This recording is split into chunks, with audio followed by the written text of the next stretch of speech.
Sí, sí, se puede. Vamos. Ok, bien, doctor y compañeros, buenas noches. Voy a presentarles estas láminas de biomecánica de artroplastía total de cadera.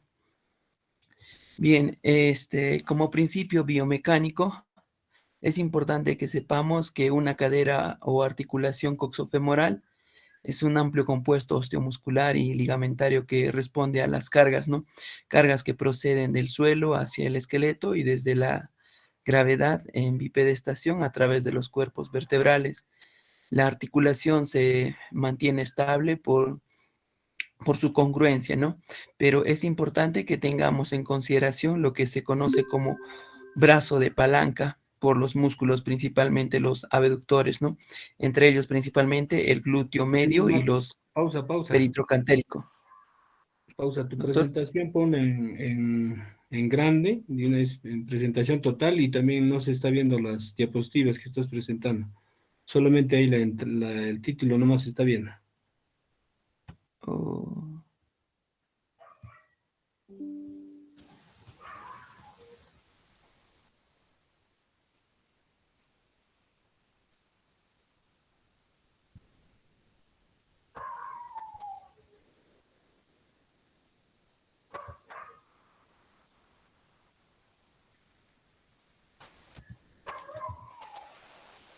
ahora se ve, doctor. Sí se veía. Ya. Les hablaba sobre el principio biomecánico, ¿no? Que debemos considerar que la cadera o la articulación coxofemoral va a estar compuesta por un grupo osteomuscular y ligamentario que responde a cargas, ¿no? Cargas que proceden del suelo y cargas que van bueno, hacia el esqueleto y las cargas por la gravedad cuando estamos en bipedestación a través de cuerpos vertebrales, ¿no? Ahora la articulación se va a mantener estable, ¿no? Gracias a los grupos musculares, inclusive considerar el brazo de palanca por los músculos abductores, principalmente el glúteo medio y los peritrocantéricos, ¿no? Que van a generar un brazo de palanca aunado al desplazamiento acetabular Pausa, o pausa, femoral. pausa. Sí, doctor. Mientras vas hablando, vas definiendo los punteros donde están mencionados, por ejemplo, la fuerza que realizan los músculos abductores, vas señalando con tu puntero, ¿ya? Ok, doctor. Bien, entonces cuando decía del brazo de palanca, se refiere a estos, ¿no? Al glúteo medio, donde, bueno, principalmente es el músculo, ¿no? El glúteo medio y los peritrocantéricos.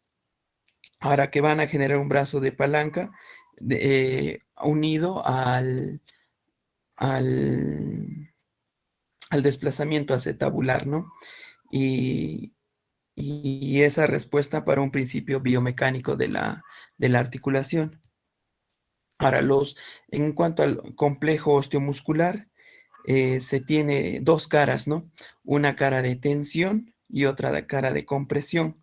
En la cara de tensión que vendría a ser lateral y otra cara de compresión medial. Esto va a responder ante las cargas, transmitiendo de igual forma una cara para la comprensión y otra para la tensión, manteniéndola, ¿no? La congruencia y la fuerza de la articulación y también la importancia de la banda iliotibial como un estabilizador, dando un aspecto de tensión, ¿no? Ahora, en cuanto a la biomecánica, bueno, en estas láminas vamos a ver el sistema trabecular tanto primario como secundario que, que fueron estudiados para la transmisión de cargas, ¿no? Que van a converger y le dan una constitución principal a la articulación con un papel principal en la transmisión de cargas. Ahora, los sistemas trabeculares, que van a ser básicamente estos fascículos, eh, van a entrecruzarse unos con otros para dar resistencia a los distintos fascículos, como por ejemplo este de, este de aquí, que va a ser el fascículo arciforme, por su forma de arco, ¿no? Ahora, el fascículo cefálico que va, que va a ir de la cabeza femoral, ¿no? Hacia arriba y el fascículo trocanterio. Estos fascículos van a transmitir las cargas, ¿no? Ahora, estos fascículos también van a dejar un vacío que va a ser este, ¿no? El triángulo de Ward, que va a ser una zona de menor resistencia que con el tiempo se va a hacer más amplia, o sea, con la edad se va a ir haciendo más amplia y van a ir perdiendo estas trabéculas, lo cual lo hace más sensible, ¿no? Con menos resistencia, pero aún así las fracturas son más frecuentes en la zona trocanteria. Ahora, en cuanto a la transmisión de cargas, ¿no? Ahora, la transmisión de cargas van a converger en un modo de sistema principal de tensión máxima o compresión máxima y un sistema de cargas mínimas, ¿no? Ahora, y esto se va a proyectar en estudios biomecánicos donde podemos ver que la proyección de las cargas, por ejemplo, va a ser a través del fascículo arciforme, ¿no? Esta proyección va a transmitir las cargas, pero en una cadera con prótesis, al principio se transmite hacia la zona trocanteria y posteriormente se va a dirigir hacia el vástago de la cadera, ¿no? Como podemos ver aquí, al principio se da en la zona trocanteria y posteriormente con el tiempo va a ir transmitiéndose esta carga hacia la zona del vástago de la prótesis, ¿no? Ahora, en esta lámina vamos a tener la importancia y la relevancia que tiene el discernimiento en cuanto a la morfología y anatomía de un varón y una mujer, donde el varón va a presentar el cuello femoral un poco más largo, ¿no? En cuanto a la anatomía o su morfología eh, eh, ósea, ¿no? El cuello lo tiene más largo que en el caso de la mujer. Ahora, también una diáfisis más larga que en la mujer, ¿no? Ahora también un ángulo cervicodiafisario más alto que en la mujer y un offset o el desplazamiento más amplio, ¿no? Y una diferencia significativa en la anteversión. Ahora, en cuanto a la cadera nativa, ¿no? Hay estudios que hablan y que comparan la cadera nativa versus la reemplazada, donde lo que se busca es sustituir y mantener siempre que sea anatómicamente posible los distintos ángulos y centros de rotación de esta articulación, ¿no? Y considerar que la configuración de la articulación coxofemoral varía predominantemente en el cambio de posición de bipedestación a una sedestación, ¿no? Eso sería todo, doctor.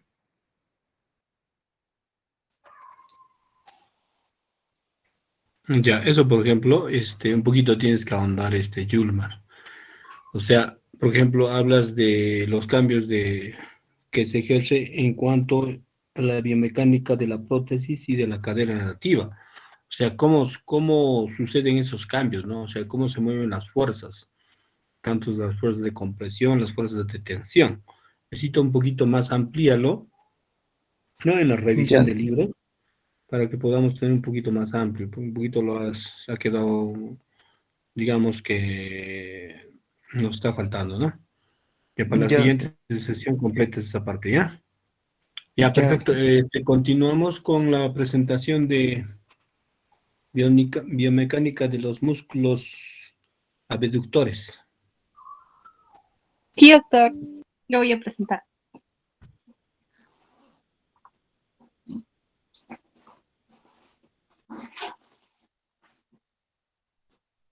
¿Se puede ver la pantalla, doctor? Ahora sí. Ya. Hoy día les voy a hablar acerca de la biomecánica de los músculos abductores de la cadera o abductores también. Primero hay que recordar que la abducción o abducción es aquel movimiento que va a desplazar o dirigir el miembro inferior hacia afuera, lo que significa que va a alejar el miembro inferior, otra vez vuelvo a repetir, de un plano de simetría. En este caso, esta línea que estoy apuntando con el mouse es la línea de simetría que se dibuja imaginariamente en el cuerpo. Entonces, en este caso, este miembro está en abducción. Además, hay que recordar que los músculos abductores o el grupo muscular en general van a estar situadas fuera de este plano sagital que va a cortar o que pasa por el centro de la articulación. Entonces, todos esos músculos van a estar por fuera de este plano que está trazado acá en la imagen. El primer músculo que vamos a ver es el glúteo menor. Las características anatómicas es que tiene una sección de 15 centímetros y una longitud de 9 centímetros. Esto lo menciono porque esto va a determinar la carga que pueda soportar el músculo. De forma general, es un músculo triangular, como se ve acá. Es un músculo triangular que va a tener fibras convergentes, en este caso. Convergentes significa que van a llegar a un punto de unión. Que pueden ser anteriores y van a ser oblicuas, que pueden ser mediales, en este caso van a ser verticales, y las posteriores que también son oblicuas. En este caso, las fibras que más nos importan van a ser las verticales porque estas van a tener la función neta de abducir el miembro inferior. Superiormente se va a insertar en el labio lateral de la cresta ilíaca, más hacia anterior, y en la parte inferior se va a insertar en el borde antero-superior del trocánter mayor, como se ve acá en el video. He tratado de buscar una imagen más anatómica. Aquí, esta es la distribución del glúteo menor.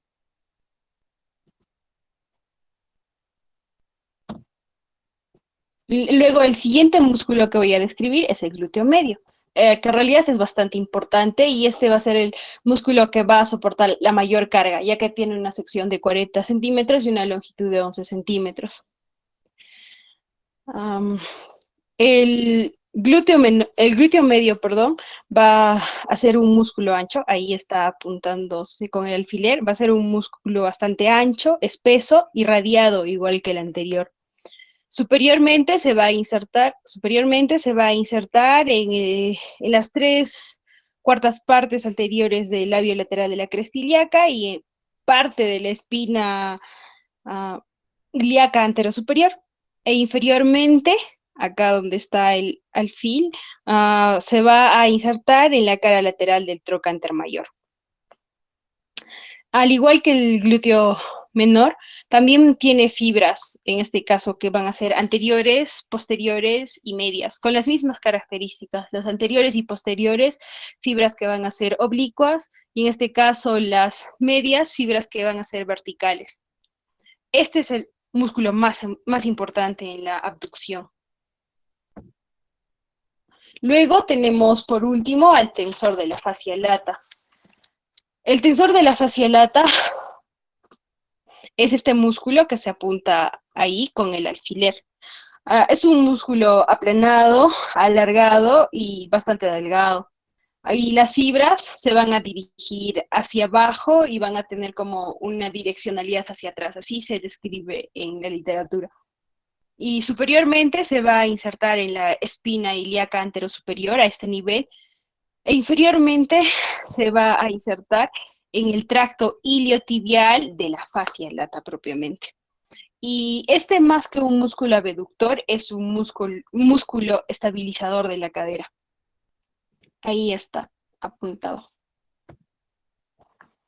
Entonces, en conjunto, lo que hacen estos músculos va a ser abducir el miembro inferior. Esta imagen es bastante importante respecto a la explicación del tensor de la fascia lata. Cuando nosotros, digamos, levantamos un miembro inferior, aquí, cuando nosotros levantamos el miembro inferior, por la gravedad, la otra parte de la cadera, en este caso la contralateral, debe caer. Pero, sin embargo, el tensor de la fascia lata, en este caso, estabiliza la cadera contralateral. Esto posibilita que la marcha sea bastante simétrica y estable. Igual para el otro lado. Aquí, como ven en la imagen, cuando un miembro, incluso cuando caminamos, cuando levantamos uno de nuestros miembros, de por sí ya debemos pensar que el lado contralateral de la cadera debe caer, pero para que no caiga, ahí funciona el tensor de la fascia lata.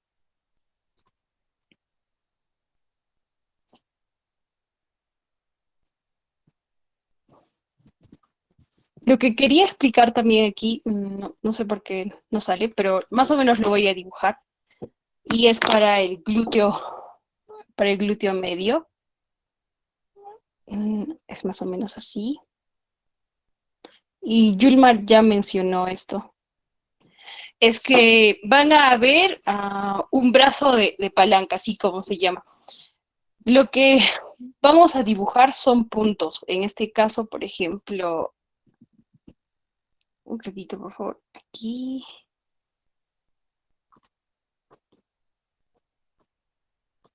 Y así más o menos sería.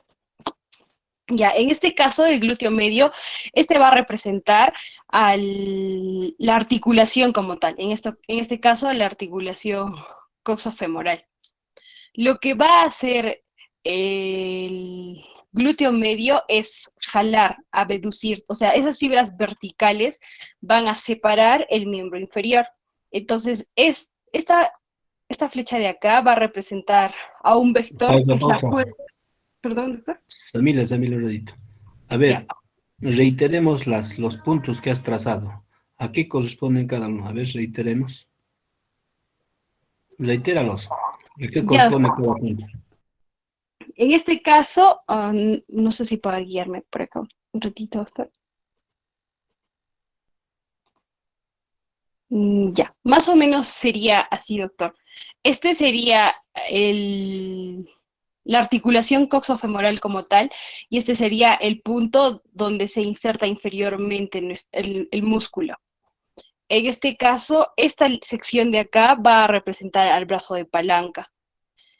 Y esta flecha de acá va a representar al vector que representa la fuerza que se ejerce en este caso, por el músculo que vendría a ser el glúteo medio.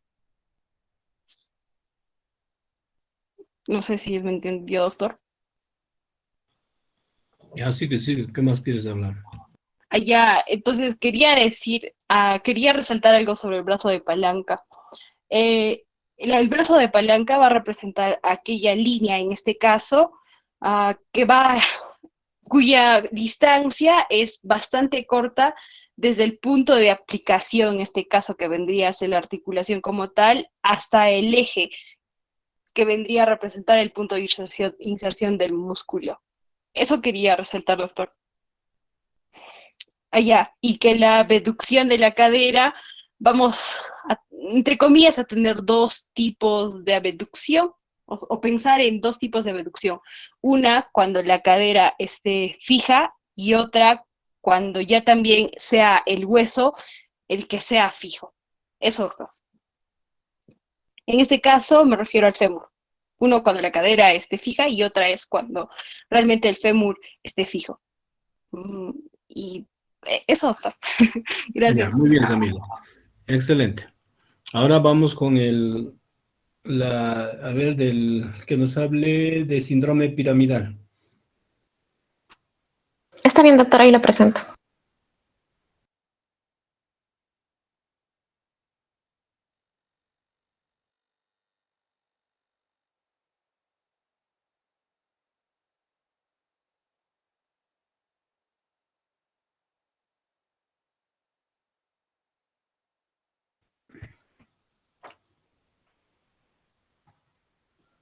Bien, buenas noches, doctor y compañeros.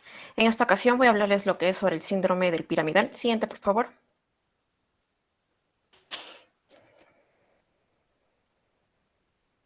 Siguiente.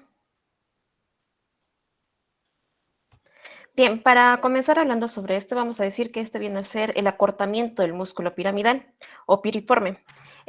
Produce lo que es una compresión del nervio ciático, perdón, y también se le va a conocer como un síndrome del piriforme. Bien. Como bien dice acá, va a haber una sobrecarga de este músculo piramidal que comprime el nervio ciático y que se desencadena con un dolor en la zona glútea, pudiendo referir lo que es el dolor a este miembro interior, ¿no? Más frecuente o su prevalencia de este síndrome es en las mujeres, muy característico por su anatomía de ellas. Un poquito hablando sobre la anatomía, recordando, vamos a ver que este se va a originar en la parte anterointerna del sacro y de la cápsula de la articulación sacroiliaca a la superficie superior del trocánter mayor, ¿no? En otras palabras, como se ve acá en la imagen, se va a originar en la parte superior anterior del hueso sacro, por ejemplo, S2 y S4, y sale de la pelvis por la escotadura ciática, como se muestra en la imagen, y va a discurrir hacia abajo por la zona glútea y se va a insertar mediante un tendón largo, como se muestra, en el borde superior del trocánter mayor del fémur, ¿no? Bien, continuando con esto, vamos a ver que se va a encontrar en la parte más profunda de esta zona glútea, y este músculo piramidal va a ser uno de los 6 rotadores cortos, ¿no? Donde su función principal va a ser lo que es esta rotación externa de cadera, ¿no? También ayuda a lo que es la separación de cadera cuando se encuentra en flexión de 90 grados, y de esta posición funciona como un rotador interno, ¿no? Y como bien sabemos, va a estar inervado por el nervio ciático. Recordando, siguiente, por favor. Bien, ahora vamos a hablar lo principal que son sus causas de este síndrome piramidal, ¿no? ¿Por qué se da? Lo principal es que va a estar relacionado a lo que es esta actividad física. O sea, cuando las personas hacen ejercicio, no descansan lo suficiente, entonces, ¿qué va a haber? Un sobreentrenamiento. Al no realizar también un calentamiento antes de realizar cualquier actividad deportiva o no estirar, también va a haber. O realizar algún deporte que sea de impacto fuerte, ¿no? Por ejemplo, todo esto va a llevar, o todas estas malas praxis, va a llevar a que este músculo piramidal a un estado de fatiga, ¿no? O una sobrecarga, haciendo que ocurran, ¿no?, estos espasmos y no se puede recuperar, ¿no? Provocando la sintomatología clásica de esta.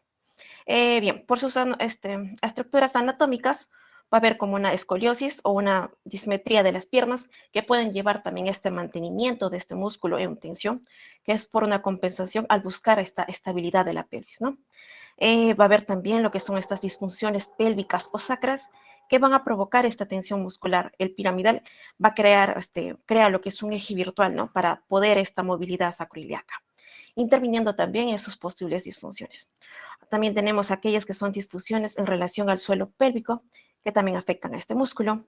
En otras también tenemos, que son pocas, pero tenemos que son aquellas cirugías en esta región abdominal y la cadera, que de forma muy frecuente van a provocar esta formación de adherencias, ¿no?, que van a alterar la estructura dinámica del tronco, creando esta disfunción de este músculo piriforme o piramidal.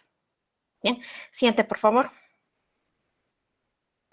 El diagnóstico de este síndrome piramidal es importante diferenciar o llevar a cabo su diagnóstico diferencial.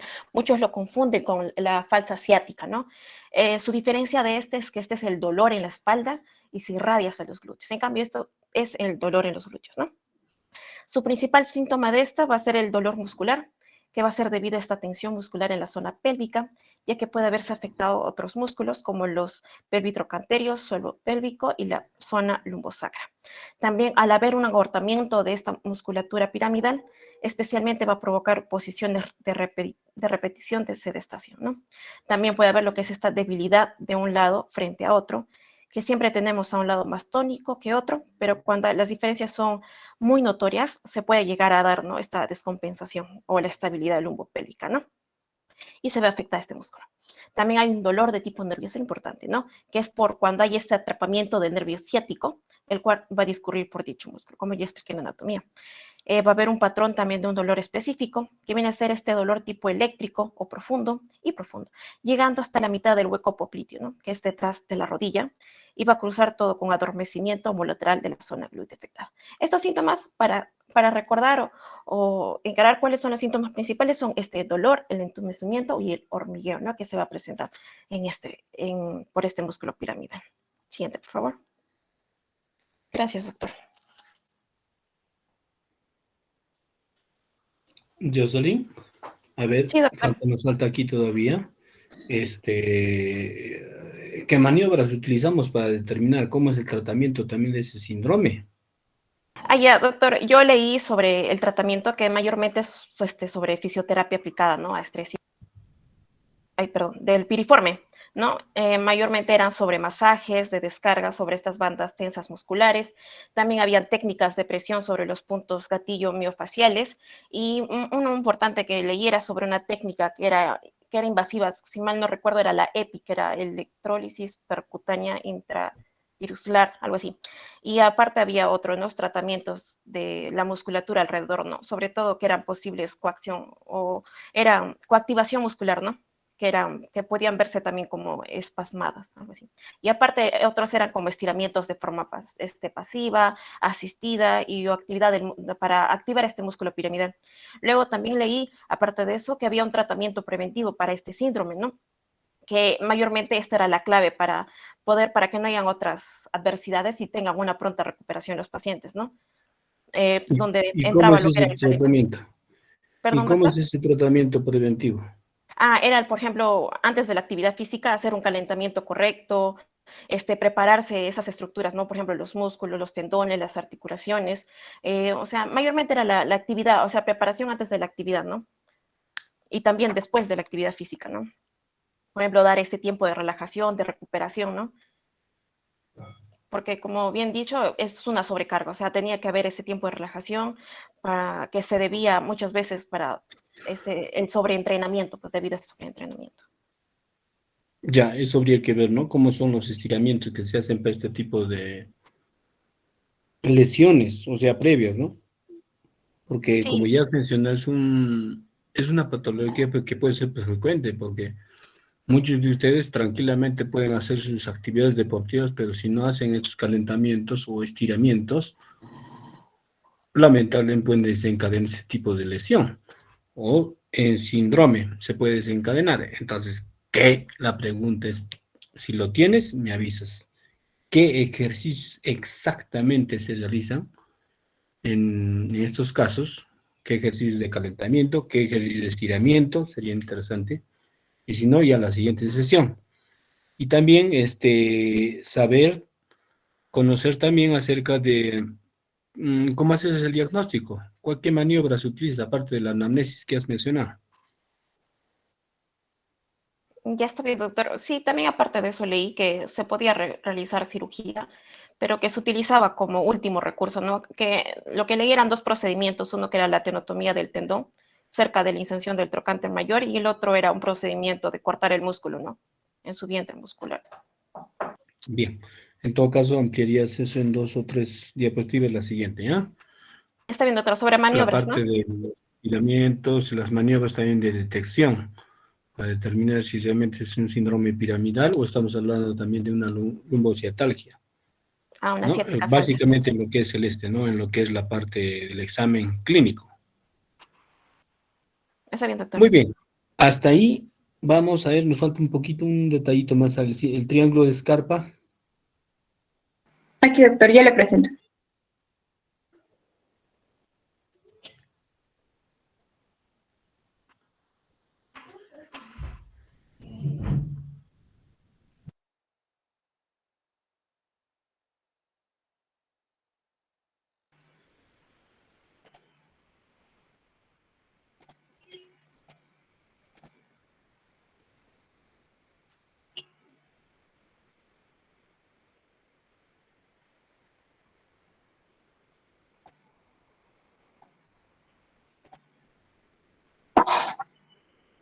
Ya, buenas noches, doctor. Disculpe, se ha formateado. Ahorita le vuelvo a Buenas presentar. noches. Ya.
Y ahora sí, buenas noches, doctor, buenas noches, compañeros. Ahora les voy a hablar sobre el triángulo de Scarpa. Bueno, el triángulo de Scarpa va a ser una región triangular de base superior. Ahora.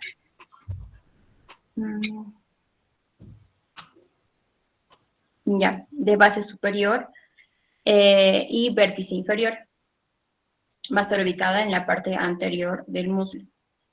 En el borde superior o la base vamos a encontrar al arco crural o femoral o arca de falopio o famosamente conocido como el ligamento inguinal, ¿no? En el borde externo, que es este que vemos acá, vamos a encontrar al músculo sartorio. Y en el borde interno vamos a encontrar a lo que es al músculo aductor mediano o primer aductor, ¿no? En el suelo vamos a encontrar a dos músculos. Acá hemos quitado lo que es todo el contenido y es básicamente el suelo que está formado por dos músculos. El primero que es el psoas ilíaco por fuera y por dentro vamos a encontrar el músculo pectíneo.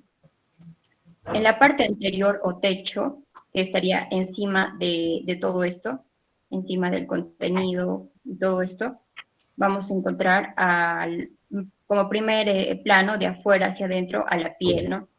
Segundo plano encontraríamos a las fascias superficiales, tejido conectivo subcutáneo, y por último, que es lo que está más cerca al contenido de este triángulo, es la fascia cribiformis, que es una dependencia, ¿no?, de la aponeurosis femoral y va a tener una hoja superficial que básicamente va a estar en contacto, va a estar por delante de los vasos femorales y la hoja profunda que va a estar por detrás de estos vasos. Y bueno, lo importante, ¿no?, que tenemos que tener en cuenta acá es el contenido. ¿Qué vamos a encontrar? Vasos, nervios, básicamente. Vasos, vamos a tener a la arteria femoral. Y asimismo vamos a encontrar ramas de esta, como la subcutánea abdominal, que bueno, no se ve en esta imagen, circunfleja ilíaca, superficial, a la pudenda externa superior e inferior y la femoral profunda, ¿no? Asimismo a la vena femoral con sus ramas y dentro de los nervios el nervio crural o femoral, ¿no? Pero hay que destacar, es básicamente arteria femoral, vena femoral y nervio femoral, pero tienen estos un orden, una disposición que es van, ¿no? Como vemos acá, vena, arteria, nervio, para acordarnos de dentro hacia afuera. Bueno, el nervio crural va a tener asimismo sus ramas, que están en el nervio musculocutáneo externo, el nervio del cuádriceps, el nervio sacral interno, nervio musculocutáneo interno, y también podemos considerar lo que es al ganglio, que es un ganglio linfático inguinal profundo. Pero lo importante acá, como vuelvo a destacar, son estos: arteria, vena y nervio femorales, en este orden van.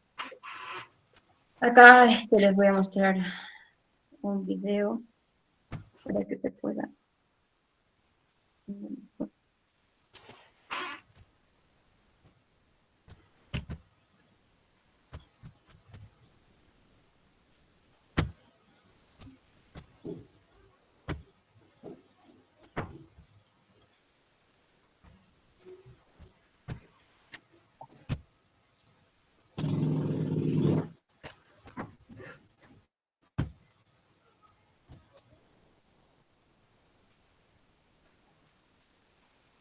Ya, entonces, acá vamos a ver lo que es una hemipelvis derecha, con la espina ilíaca el anterosuperior acá. Vamos a empezar con el ligamento inguinal, ¿no?, que va desde la espina ilíaca anterosuperior hacia la espina del pubis. Es importante recalcar que en esta parte comparte inserción con dos músculos, ¿no? El sartorio y el tensor de la fascia lata. Después vemos el recto interno, que es un músculo del grupo interno del muslo, ¿no? Y posteriormente vemos al pequeño y bajando al psoas. En este marco anatómico donde se delimita el triángulo de Scarpa, ¿no? Con sus límites: superior, ligamento inguinal, sartorio, externamente e internamente el recto interno, ¿no? Y acá vemos el piso, que es el psoas, y el pequeño. Y el contenido, como dijimos, van: vena, arteria y nervio femorales.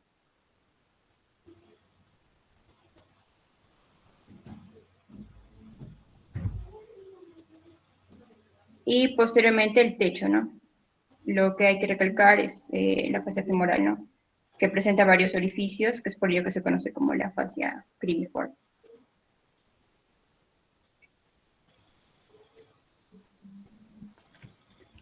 Eso sería todo. Muy bien. A ver, luego tenemos planificación de prótesis de cadera.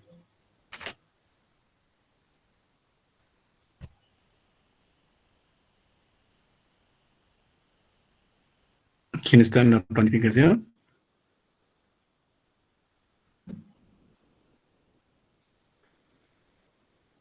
Shirley.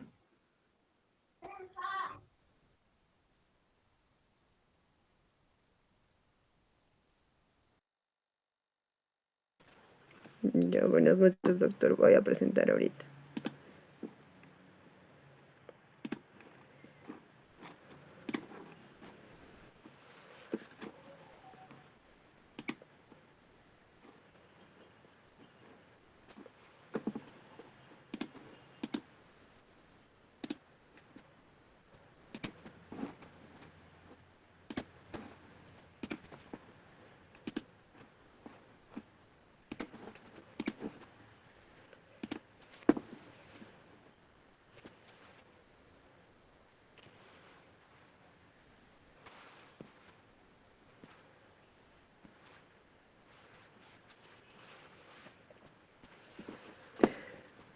Ya, doctor.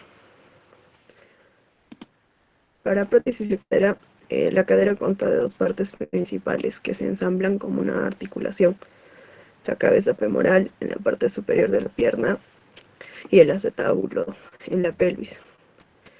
Un reemplazo total de cadera se realiza generalmente cuando el daño en la articulación va a ser grave por la artritis o por una lesión que va a dificultar la realización de estas actividades diarias.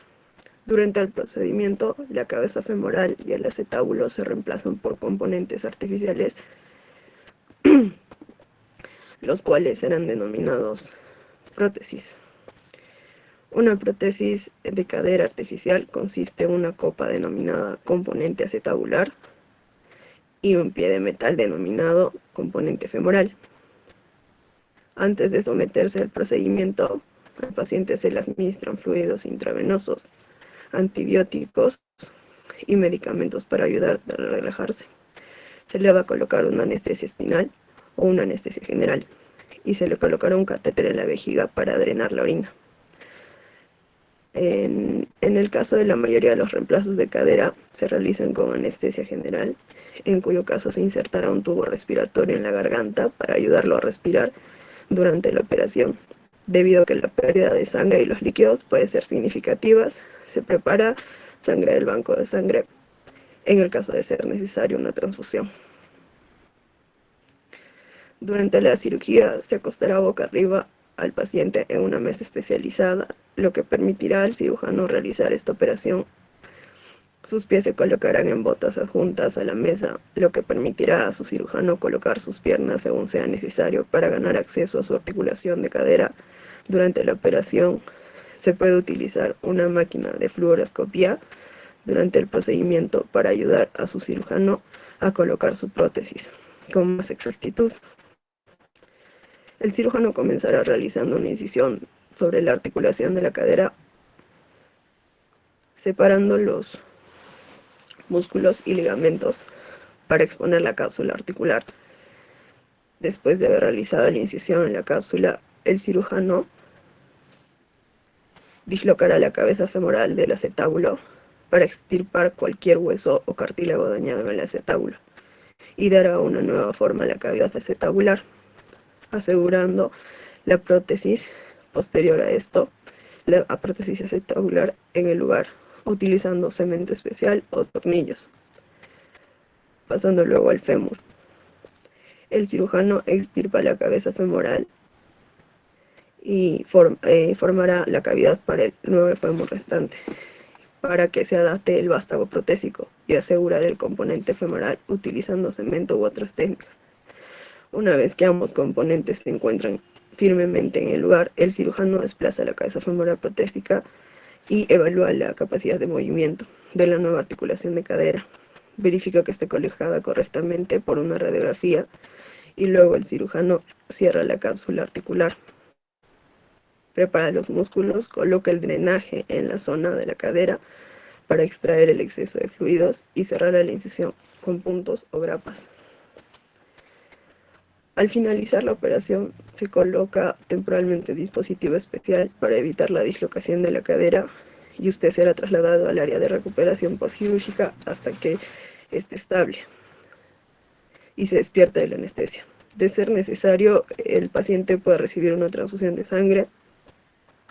El paciente continúa con fluidos intravenosos y los antibióticos durante un corto periodo y se le administra medicamentos para el dolor si fuera necesario. Es posible que se le retire el catéter después de varios días para evitar la formación de coágulos sanguíneos en la pierna. Se le administra un diluyente en sangre. Se le solicitará que utilice medias de compresión neumática y se le recomendará que comience a caminar lo antes posible.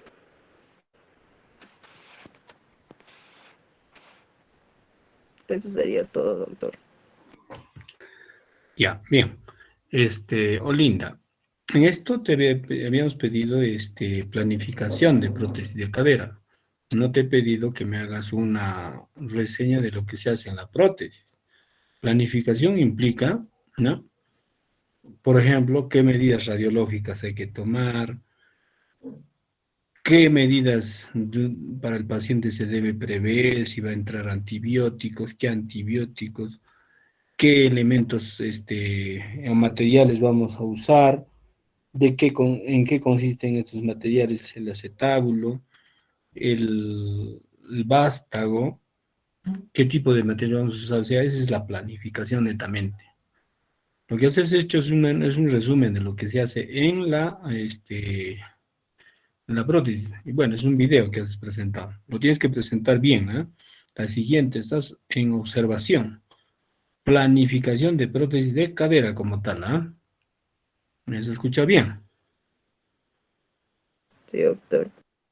Ya. Entonces, eso anótalo también, Shirley, a la siguiente. Ya, continuamos. A ver, de fémur, guía práctica en fémur distal. El grupo. Ahorita lo presento, doctor, un momentito.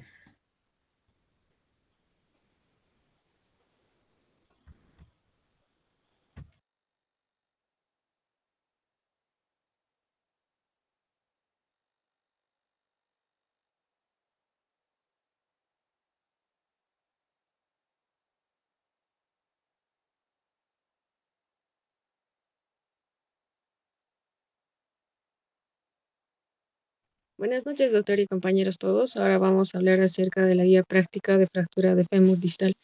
Siguiente, por favor.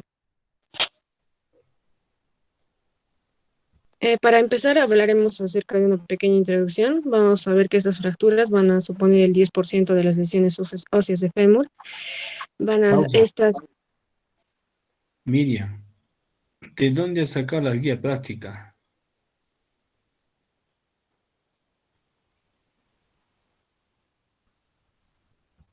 ¿De dónde han obtenido esta guía práctica clínica? ¿Es guía o es una presentación nomás?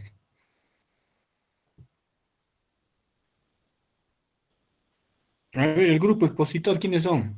A ver, vamos a anotarlos porque ahora ya Ya estamos en las etapas finales, ya tienen que ser bien. Yo ya les había advertido ya que ya tienen que ser bien las guías prácticas. A ver, ¿quiénes son los integrantes? Miriam, ¿quién más? Hable, porque si no yo les voy a poner menos un punto que no me hablan quiénes son del grupo. Sí, doctor, somos 4, pero la guía Ya, hablen. era de una... Milton, Sí, doctor. ¿quién Era más 10. es? APASA también, doctor. APASA ¿Dónde 10. está Pasa? Que se Presente, presente doctor. Pasa. Ya, Pasa. ¿Quién más está? Condo. Yo, doctor, presente. Ya. ¿Quién más está? Guamaní. Sí, doctor, ¿Dónde está presente. Guamaní? Ya, listo. Y a ver, vamos a preguntar. ¿De dónde han sacado la guía práctica? Nilton, a ver, estabas diciendo. Sí, doctor. Hemos buscado por todo lado. Todo de fractura proximal nomás hemos encontrado. Y lo único que hemos encontrado era de una guía española. También, Ya, o doctor, sea, buscamos exactamente, por ejemplo, una guía práctica y hablaba en general y de la guía y del fémur distal solo había una pequeña parte. Entonces tratamos de buscar una guía o la información necesaria para que sea como que lo necesario de la fractura del fémur distal.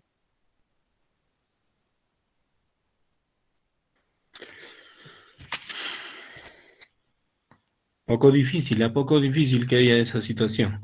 Casi todas las lesiones tienen ya ahora actualmente sus guías prácticas clínicas. Bueno, ¿de dónde han sacado esta información en todo caso que van a presentar? Es de una revista mexicana, doctor, en la que habla acerca específicamente de la fractura de fémur distal. Mm,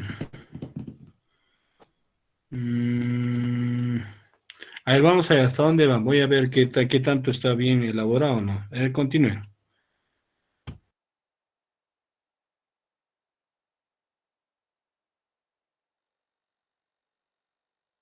Ya, avancen, a ver, voy a ver cómo estamos. Entonces, esta va a ser de gran interés en los últimos años por su mayor mortalidad y la complejidad, ya que se va a deber esta por debido a accidentes de alta energía, por el incremento de también de la población con osteoporosis, también en mayor frecuencia de procedimientos ortopédicos alrededor de la rodilla. Va a haber una diversidad de estrategias terapéuticas por la aparición de nuevos implantes de osteosíntesis en los pacientes también ancianos. Estas fracturas van a ser los pacientes ancianos van a tener mayor riesgo de mortalidad y pronóstico funcional posterior. La región anatómica va a comprender desde el ensanchamiento previo a la metáfisis hasta la línea articular, con importantes relaciones anatómicas del nervio ciático y la arteria poplítea. La diapositiva. No se ve la diapositiva de lo que estás hablando. Sí se logra ver, doctor. Mi compañero está presentando. Ya ve. Ya ¿Logra continúa. apreciar ahora? Siguiente, por favor.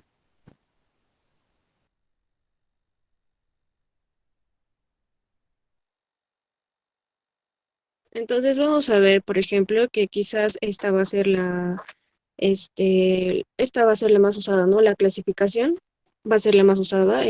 Por ejemplo, vamos a ver que la van a clasificar en el grupo A de fracturas extraarticulares. Estas se la van a dividir en tres tipos. La A1 va a tener el trazo metafisiario simple, que va a incluir en este grupo las avulsiones. En el caso de la A2 van a haber fracturas con cuña metafisiaria lateral o medial. Y en la A3 van a especificar las fracturas complejas o multifragmentarias. Estas van a ser limitadas a la metáfisis o con extensión diafisiaria sin afectación articular. Siguiente, por favor. Dentro de la clasificación, por ejemplo, en el grupo B vamos a ver que va a estar la afectación parcial de la articulación. Por lo menos una parte de la articulación mantiene su continuidad con la diáfisis. Esta también se va a dividir en tres partes. Por ejemplo, la B1 va a contener a la fractura sagital del cóndilo lateral de la línea, por ejemplo, de la línea, ¿no? De la fractura, que puede atravesar la escotadura intercondilia o también va a pasar a través de la superficie de la carga del tobillo. En cambio, en la B2 va a haber una fractura saquital del cóndilo medial y también va a equivaler a una medial a la B1. En la B3, esta va a ser una fractura del trazo frontal en la región anterior. Esta puede estar con o sin luxación femoropatelar o posterior, afectando a un cóndilo en la fractura de la, también denominada fractura de Hoffa, o a los dos también puede ser. Pueden pasar desapercibidas y se asocian a, por ejemplo, a fracturas diapiciarias. Siguiente, por favor. En el grupo C también vamos a tener tres características. El grupo C se va a caracterizar porque va a haber un trazo supracondilio que va a alcanzar la línea articular. En la C1 va a haber un trazo intercondilio. Este va a ser simple en T o también o en y va a ser más o menos desplazada. En cambio, en la C2 van a ser fracturas con trazo articular simple y una conminución metafisiaria. En cambio, en la C3 van a ser fracturas complejas. Estas van a ser multifragmentarias articulares. Siguiente. En cuanto al diagnóstico, por ejemplo, vamos a ver que en el contexto del paciente que va a ser politraumatizado, estas fracturas van a ir acompañadas de afectación sistémica. Esta puede ser general y con la severidad del trauma. En cuanto al examen físico, el miembro afectado va a afectar o va a presentar acortamiento, también tumefacción de la mitad distal del muslo y una alteración de su eje. Este va a ser en mayor o en menor medida, en función del desplazamiento fracturario. En cuanto a la comprobación de la indemnidad vascular y la neurológica, en estas lesiones es de importancia, de mucha importancia. En caso de duda, la arteriografía debería ser una de prioridad y debemos valorar con el detalle, ¿no?, el estado de la piel y las partes blandas. Un conocimiento del estado funcional del paciente previo al traumatismo nos podría orientar al tipo de tratamiento a realizar. También debemos obtener 2 proyecciones radiológicas ortogonales en AP y también en lateral. Entonces vamos a ver que es de suma importancia, ¿no? Por ejemplo, las proyecciones radiológicas anterior, posterior y lateral, y también deberíamos visualizar toda la diáfisis del fémur, así como la articulación coxofemoral y la rodilla. En la utilidad de la tomografía para completar el estudio, va a ser el estudio preoperatorio, va a parecer menor que en otros extremos articulares, ¿no?, de interpretación tridimensional más compleja, por ejemplo, en meseta o pilón tibial, el calcáneo o como en la pelvis, pero debe considerarse para fracturas con la lesión articular compleja, en este caso C3 en la clasificación, o ante dudas diagnósticas como en las fracturas clasificadas como en B3. Siguiente, por favor.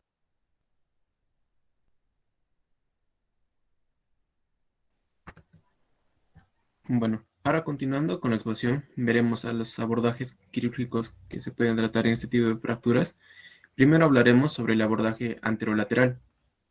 Probablemente este va a ser el más usado, ya que va a permitir un fácil acceso para el desplazamiento de muchos de los implantes de fijación interna.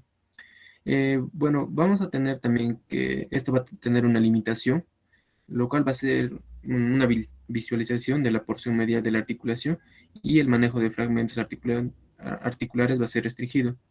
Bueno, en la imagen que vemos en la izquierda, vemos lo que vendría a ser, ¿no?, este abordaje. Este va a ser netamente para lo que vendría a ser las fracturas de fémur distal. Bueno, vemos que las proyecciones que se van a tomar en cuenta vendría a ser el epicóndilo lateral y va a llegar a lo que vendría a ser el tubérculo de Gerdy. El siguiente abordaje quirúrgico va a ser el abordaje anterior, ¿no? Este va a ser, vamos a ver que va a ser en la parte anterior. Esta va a contar con una artrotomía parapatelar externa y eventual luxación medial de la rótula. Esto nos va a asegurar un mejor acceso a la superficie articular para obtener una reducción anatómica de la fractura a este nivel. Con este abordaje nos va a permitir una adecuada colocación de muchos de los sistemas de fijación para estabilizar el componente metafisiario de la lesión. Además, puede ser reutilizado en caso de necesidad de artroplastía de sustitución en un segundo tiempo. Recientemente se han propuesto variantes para mejorar la visión articular, como la osteotomía de polo inferior, de rótula o de tuberosidad tibial anterior. Bueno, acá en la imagen también vemos, ¿no?, lo que vendría a ser este abordaje. que va a ser anterior para una reducción de trazos articulares complejos. En cuanto a las modalidades de tratamiento, primero veremos al tratamiento ortopédico.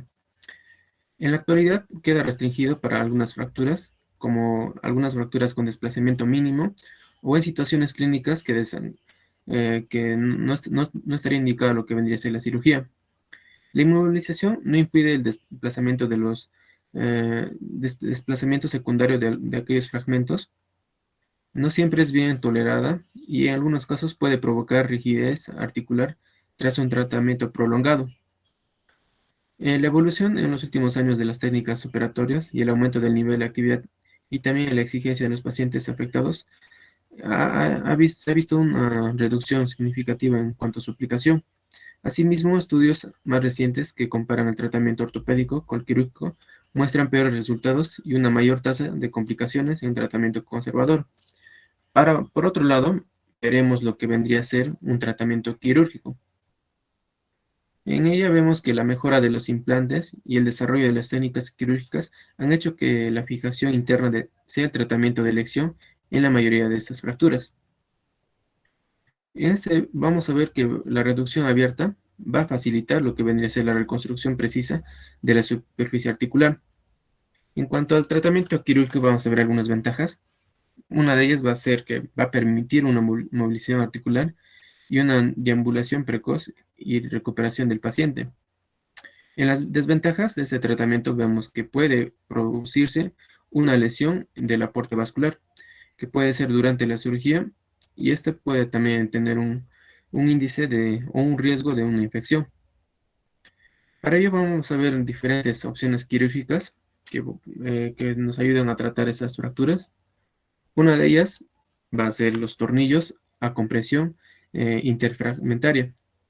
Este va a ser como tratamiento aislado. Se va a usar en los casos de las fracturas del grupo B que ya más antes se mencionaron, y también en algunos casos pueden asociarse a lo que son estos implantes en la reducción de las fracturas del grupo C. Como vemos acá en las imágenes, ¿no? Esto vendría a ser los tornillos. Vamos a ver que el característico va a ser en la parte más distal de ese, va a tener va a conferir, ¿no?, esta forma espiral para que tenga una mejor adherencia. También tenemos otro que vendría a ser la placa condilia. Esto va a ser uno de los primeros implantes específicos que van a ser usados para tratar este tipo de fracturas. Va a ser un dispositivo de una sola pieza que va a ser angulado a 95 grados, con el que se puede realizar una fijación interna de la fractura, proporcionando una estabilidad angular a la fijación. Se suele asociar a tornillos a compresión interfragmentaria. Va a ser exigente al ser un dispositivo de ángulo fijo, por la posibilidad de perder reducción al introducir la lámina, y ha sido relegado su uso hoy en día, casi en algunas situaciones se puede utilizar. Y a pesar de estos resultados comparables o mejoras en pacientes jóvenes a las placas de estabilidad angular. Esto quiere decir que últimamente no se está utilizando este tipo de tratamientos con la placa condilia, pero acá, por ejemplo, en las imágenes vemos, ¿no?, cómo se puede utilizar las placas, y además que utilizar las placas se puede asociar con el uso de tornillos. También tenemos a las placas anguladas con tornillo intercondilio. Bueno, los trazos intercondilios deben ser sintetizados primero con tornillos a compresión mediante una técnica convencional, aunque la compresión intercondilia también se puede alcanzar mediante un propio tornillo del implante. Se han publicado algunos resultados comparables en pacientes jóvenes con placas de estabilidad angular. Sin embargo, el volumen intercondilar puede provocar una relativa pérdida de hueso al brocado, que puede provocar una pérdida de rigidez del sistema y en los huesos osteoporóticos. Bueno, vamos a ver que acá en la imagen, cómo es, ¿no? Estas placas vemos, ¿no?, que son perforadas, como su nombre lo dice, entre los dos intercondilios, ¿no?, entre los cóndilos lateral y medial, y a la vez que también puede ser utilizado con los tornillos como anteriormente les mencionaba, estos tornillos de compresión.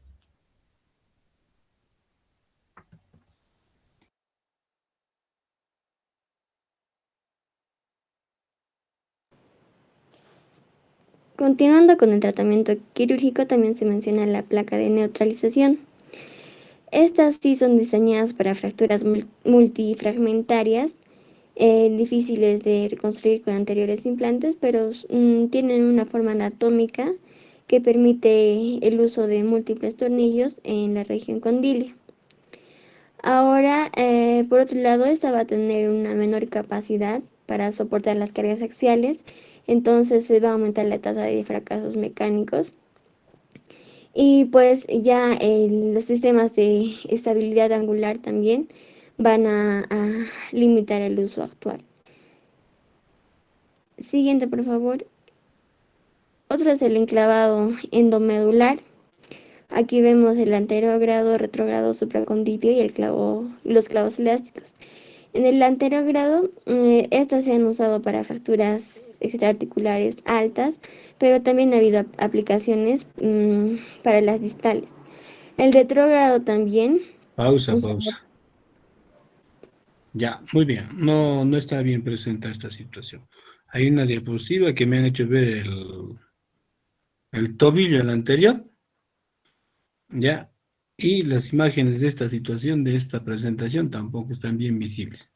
Entonces, tiene dos opciones: o presentan, estoy viendo ya el sistema, van a presentar, o si no, la guía práctica clínica de fémur diafisiario. Ya, esa es una posibilidad, y si encuentran la de fémur distal, mucho mejor. Pero en el peor de los casos van a presentar el del fémur diafisiario, si no encuentran otro. Ya están anotados todo el grupo, ¿eh? Ya, continuamos con el platillo tibial. Grupo.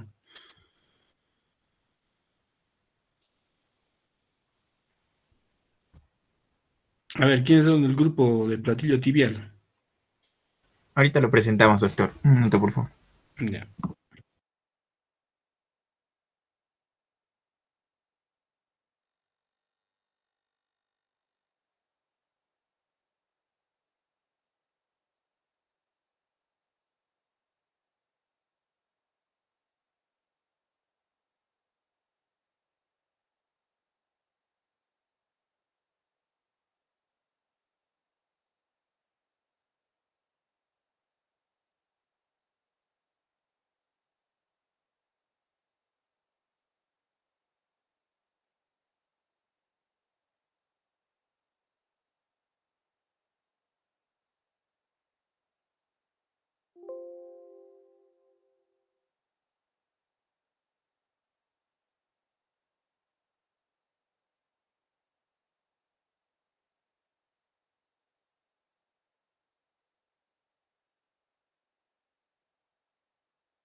Comenzamos, doctor.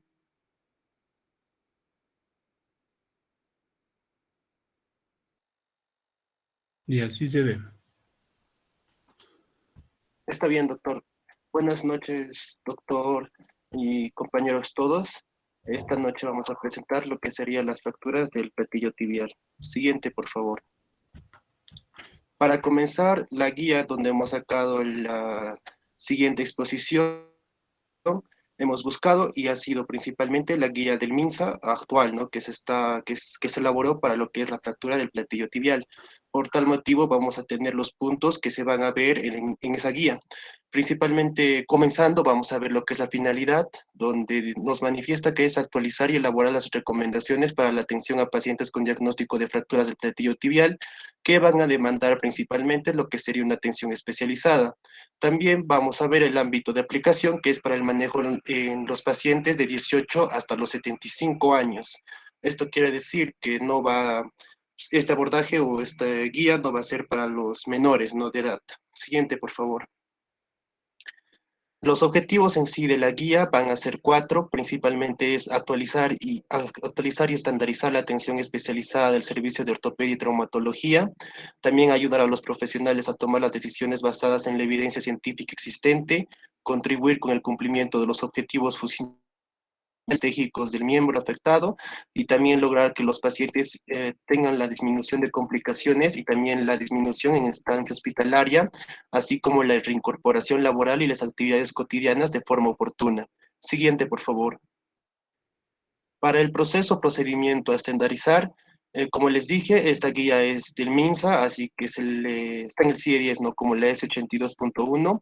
También nos da la definición en sí de lo que sería la fractura del platillo tibial, que sería la solución, que es la solución de continuidad en la tibia en el área que se determina al trazar un cuadrado cuyo lado es la longitud horizontal mayor, es decir, la zona más ancha de la metáfisis proximal tibial. Siguiente, por favor.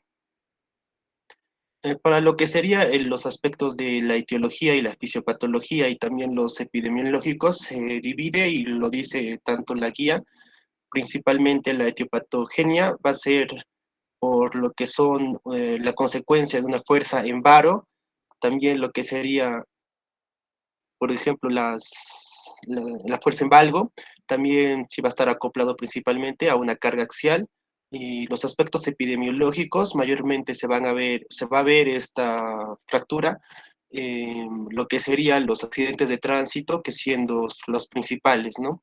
Y también en lo que serían los individuos jóvenes, pero en los ancianos con un hueso osteopénico también pueden sufrirlas, por lo que sería, por ejemplo, una simple caída, y también que las fracturas del platillo tibial van a representar del 1 al 2% de todas las fracturas y el 8% de lo que serían las fracturas geriátricas. Siguiente, por favor. Para lo que serían los factores de riesgo asociados a la fractura, vamos a ver principalmente que es el medio ambiente, como les dije, ya sea el aspecto epidemiológico como un adulto joven o el trauma de alta energía, que es la principal causa, como les dije, el accidente automovilístico. También algún otro factor de riesgo va a ser el estilo de vida del paciente, ya sea porque practica deportes extremos o incluso porque es un adulto mayor con unas caídas de nivel. Algunos factores hereditarios también para lo que es la predisposición a la fractura van a ser lo que serían las enfermedades óseas congénitas, las enfermedades metabólicas, la diabetes y la obesidad. Acá lo que es la guía del MINSA nos manifiesta que las lesiones de alta energía, como los accidentes de tránsito, se va a asociar a las fracturas del platillo tibial, ¿no? Siguiente, por favor. Para lo que es el cuadro clínico, el antecedente del traumatismo previo siempre va a ser el primer dato de nuestra historia clínica, y después tenemos que observar lo que sería la deformidad, el edema y la gran limitación funcional que puede tener el paciente debido a la fractura. También se debe observar el estado de las partes blandas del tercio proximal de la pierna, teniendo cuidado principalmente con la aparición de lo que serían ampollas o flictenas. En lo que sería la guía, como les dije, tiene ciertos puntos resaltantes o señalados en cuadros, donde nos dice, ¿no?, que las fracturas de la meseta tibial medial se asocian con lo que serían desgarros de la esquina posterolateral. Las fracturas de la meseta tibial lateral se asocian con lo que serían desgarros del ligamento colateral lateral. Y por último también vamos a ver lo que sería el examen de la estabilidad de las estructuras ligamentarias, como les dije, teniendo presente lo anterior o lo que está en el cuadro, ¿no? Donde debe hacerse que el paciente con bajo anestesia, ya que la manipulación principalmente del área afectada puede ocasionar lo que es un lazo. Siguiente, por favor. Ya.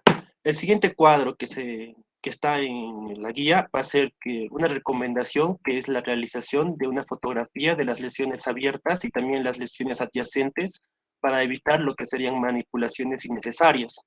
Y también nos va a hablar de lo que sería la interacción cronológica, ya que las fracturas del platillo tibial van a ser lesiones mayormente adquiridas de manera traumática, que podrían presentarle lesión de partes blandas, lesiones neurovasculares, por lo que el manejo podría darse por etapas, siendo el tratamiento definitivo el mejorar las partes blandas y lo que sería descartar las lesiones neurovasculares. Siguiente, por favor.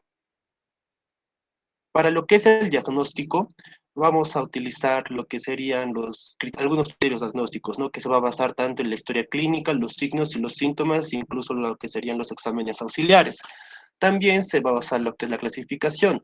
Esta clasificación en sí la fractura se va a clasificar de forma diversa, teniendo en cuenta principalmente lo que es el tipo de trazo de la fractura, la complejidad del mismo o incluso la dificultad de la técnica en el tratamiento. Algunos cuadros que resaltan en lo que es la guía nos dicen, ¿no? Que la confiabilidad de las clasificaciones, ya sea como el Schatzker, el AU, la OTA, el UO y COL, reportan lo que es una moderada fiabilidad. También que los sistemas de clasificación de Schatzker y AO siguen siendo las herramientas de clasificación más comúnmente reportadas y se informa comúnmente como consenso en la literatura. Y también que se va a recomendar el uso de la clasificación de Schatzker y la clasificación tomográfica modificada de Schatzker y Kufuri. Siguiente, por favor. Por tal motivo, vamos a hablar de lo que sería la clasificación principal, ¿no? Como les dije, la clasificación de Schatzker. Esta va a ser según el trazo de fractura. Lo va a dividir en lo que serían 6. El tipo 1 va a ser una fractura con separación o un cizallamiento puro, como se puede ver, ¿no? El tipo 2 va a ser las fracturas combinadas, en que va a coexistir tanto lo que es una separación y la depresión articular, lo que sería, ¿no? La fractura de meseta externa con lo que es un hundimiento. El tipo 3, que van a ser fracturas con depresión articular pura y se van a observar principalmente lo que serían pacientes ancianos con hueso porótico, es decir, solo va a ser el hundimiento. El tipo 4 van a ser ya las fracturas en sí de lo que es la meseta tibial o de la meseta, de la meseta medial, o sea, la meseta interna.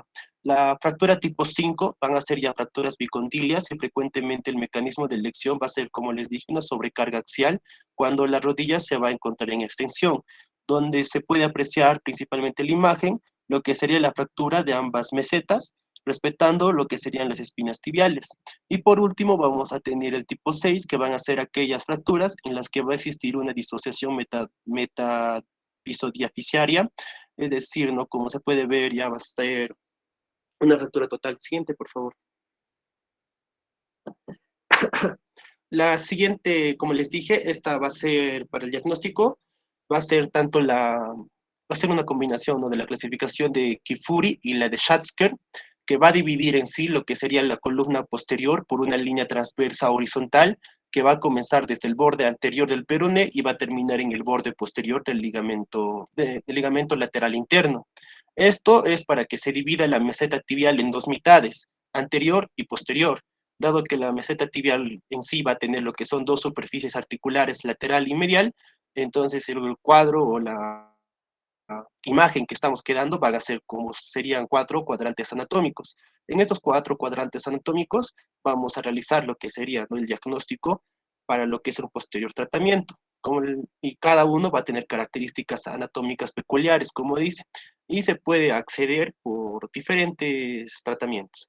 Los principales cuadros que nos manifiesta en sí la guía nos dicen, ¿no? Que el TEM con reconstrucción 3D va a permitir mejor la planificación y el abordaje de las columnas posteriores del pletillo tibial, y también el siguiente cuadro nos va a manifestar que el reconocimiento de las características de la fractura de la meseta tibial va a resultar preciso y confiable en la evaluación basada en lo que sería la tomografía axial computarizada.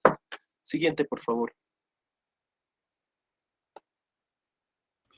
Bien, entonces, en cuanto al diagnóstico diferencial, vamos a tener en cuenta lo que sería la fractura de fémur distal, a la fractura de la rótula, a la ruptura del ligamento cuadrado anterior, a las fracturas diaficiarias de la tibia y a la luxación de la rótula. También nos habla sobre los exámenes auxiliares, en el caso de patología. Pausa, Mariela. Sí, doctor. A ver, había un grupo que tenía que exponer biomecánica de rodilla. Sí, doctor, nosotros creo. A ver, dejen de presentar un rato, es para que un poquito se enfoquen a lo que estamos hablando ahorita. Presenten la biomecánica de rodilla. ¿Y lo han presentado esa vez? No me acuerdo bien. ¿El Shisley fue presentado ¿Han presentado esto? Todavía no. Muslo creo que sí hemos visto, ¿no? Sí, doctor, nos faltaba una parte de biomecánica. Y ya, a ver, a ver. Vamos, sobre todo en la rodilla, quiero ver.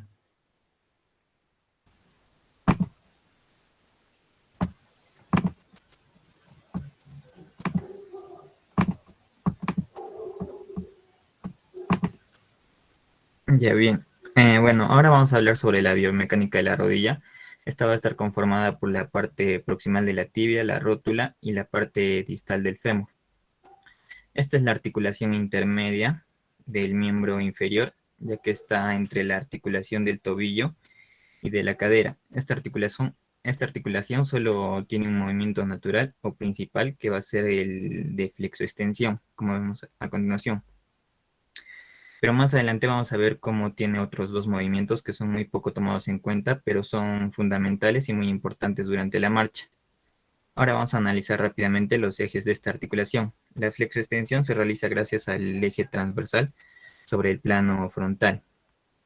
En esta imagen podemos observar el eje longitudinal de la diáfisis del fémur, que no está alineado con el eje del esqueleto de la pierna. O sea, el fémur no va a estar completamente recto, verticalmente hacia abajo, sino que está un poco inclinado de la cabeza del fémur hacia afuera, como vemos en la imagen. Y de la porción distal hacia adentro, lo que nos genera el valgo o valgus fisiológico de la rodilla. Esto va a ser normal en cualquier persona. Se debe tener un poco el acercamiento de las rodillas. Un exceso del acercamiento ya va a ser patológico y podríamos tener un problema anatómico del desarrollo psicomotor o un mal crecimiento. Esta línea punteada va a representar el eje mecánico del miembro inferior que va desde la cadera, va a pasar por la rodilla y va a llegar hasta el tobillo. Y este eje sí va a ser totalmente recto, como vemos en la imagen, como vemos la flecha que señala. Vamos a tener, la rodilla también va a tener un segundo movimiento que va a ser el de rotación, pero esta va a suceder solo cuando la rodilla va a estar en flexión. Este movimiento se va a hacer sobre su eje longitudinal. Después también va a haber un tercer movimiento que va a ser el de lateralización, un movimiento muy mínimo, y esto va a ser posible gracias a los ligamentos colaterales, laterales y mediales, que estos suelen ser elásticos o elongados, lo cual le va a permitir que haya un poco de lateralización entre la tibia con relación al fémur.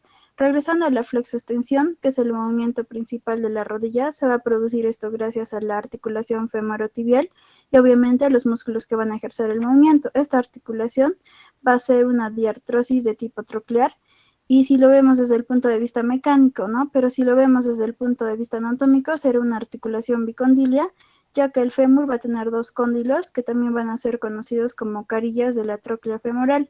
Estos cóndilos van a ser convexos y van a apoyarse sobre las superficies tibiales que van a ser cóncavas. Esta unión va a formar lo que es la articulación femorotibial, y estas mismas carillas de la tróclea femoral son las que van a unir a la cara posterior de la rótula para poder formar lo que es la articulación femoropatelar, o también llamada la unión del fémur con la patela.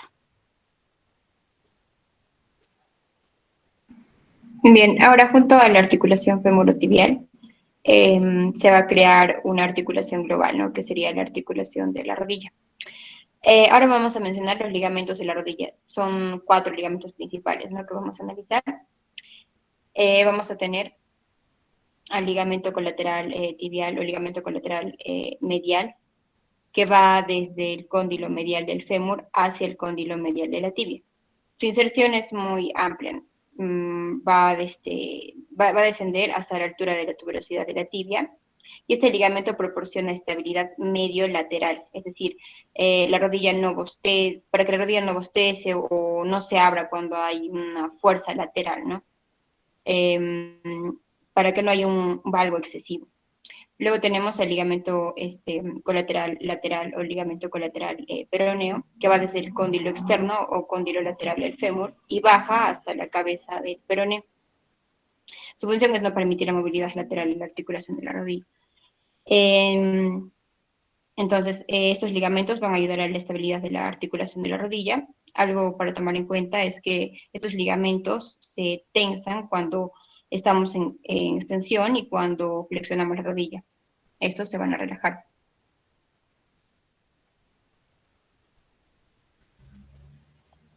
Y por último, veríamos lo que serían los famosos ligamentos cruzados. El primero sería el ligamento cruzado anterior, que es muy famoso, ¿no? Y este se va a insertar desde la meseta tibial entre las inserciones del cuerno anterior del menisco interno y del menisco externo, o sea, en medio de las dos, ¿no? Y sube de forma oblicua hacia posterior y llega hasta la cara medial del cóndilo lateral del fémur.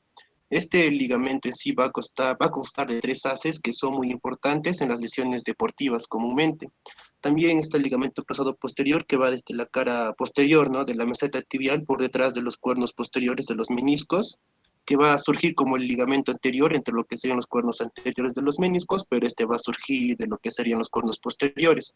De ahí va a subir de forma oblicua y hacia adelante hasta lo que sería la fosa intercondilia en la cara lateral del cóndilo femoral interno.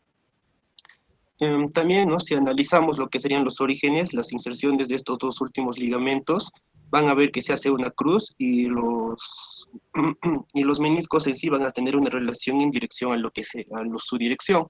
Estos ligamentos, además de estar unidos a los huesos, tienen importantísimas conexiones con lo que sería la cápsula articular, los meniscos y con el cartílago. Gracias. Continuamos la última parte de la guía. Ya. Bueno, como explicaba, la guía también nos habla sobre los exámenes auxiliares que se piden.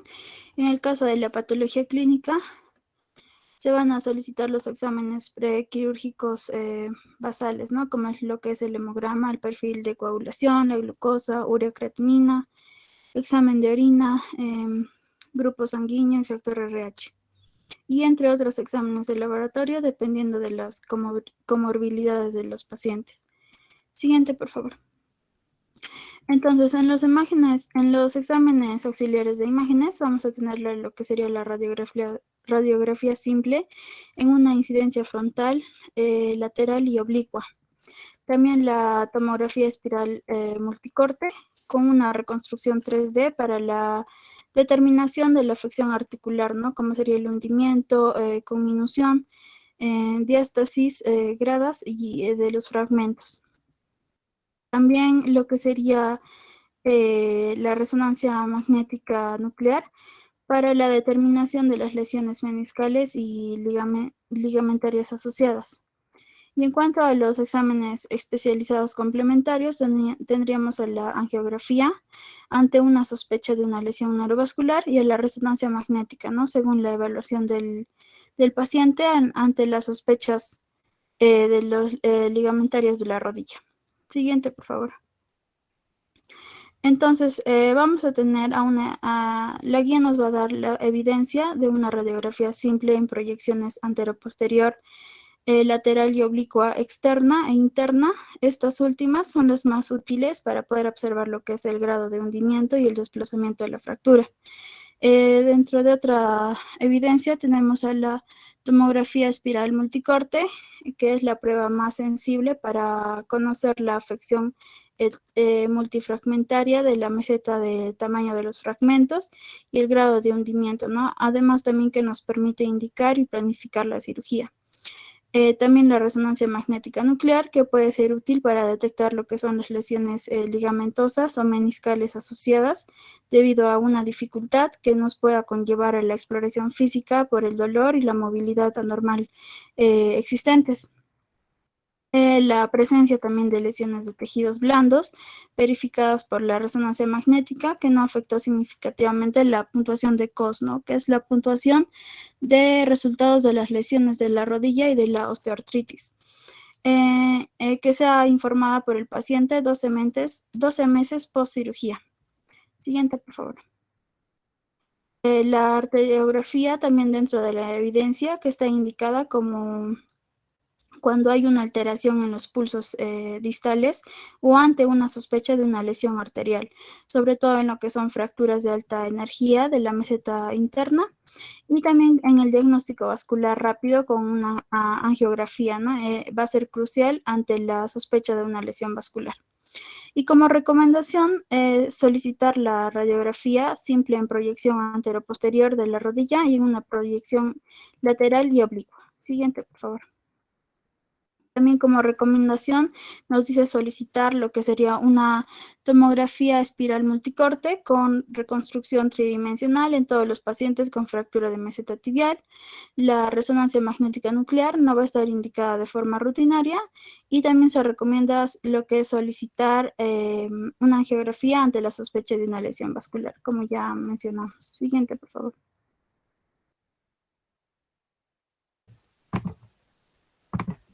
Bueno, continuando, vamos a ver lo que es la terapéutica. El objetivo inicial va a ser la reducción anatómica, la fijación estable, la corrección de desviaciones angulares, el arco de movilidad temprano y valorar los ejes mecánicos con alineación en valgo de 5 a 7 grados.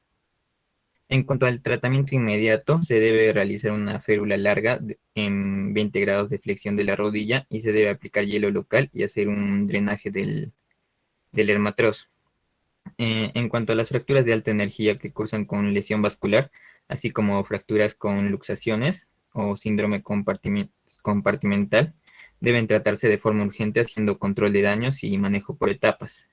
El manejo por etapas se refiere al uso de métodos temporales de fijación en lesiones de alta energía, así como retrasar la cirugía de fractura definitiva.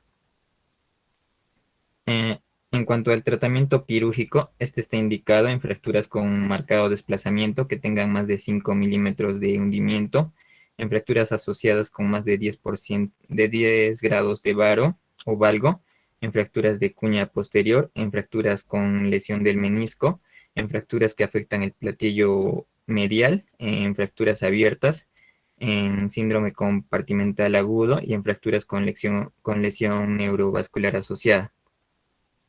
Se recomienda en hundimientos de la superficie articular mayores a 5 milímetros que requieren manejo quirúrgico, ya que se puede desarrollar artrosis postraumática, inestabilidad y deformidades residuales.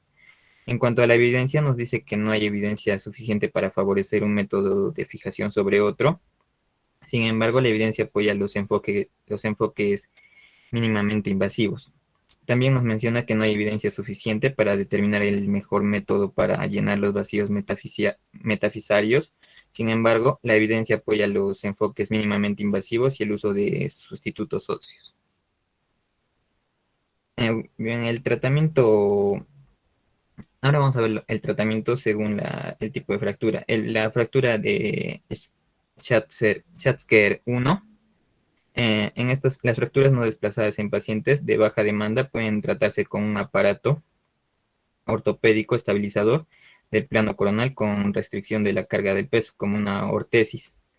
En pacientes con mayor demanda y en general con una buena reserva ósea, se puede considerar la fijación con tornillos percutáneos y la amplitud de movimiento temprana. Otra técnica ampliamente utilizada en la reducción abierta y la fijación con placas anatómicas de estabilidad angular, obteniendo una fijación con tornillos subcondrales en la epífisis, mientras que en la diáfisis se fija con placa y con tornillos habitualmente bicorticales. La evidencia nos dice que el uso de una combinación de tornillos de esponja parcialmente roscados y completamente roscados era biomecánicamente superior en los primeros ciclos de carga. Otra evidencia nos dice que las fijaciones con placas de bloqueo no ofrecen ninguna ventaja biomecánica sobre las placas estándar de bajo perfil en un buen hueso.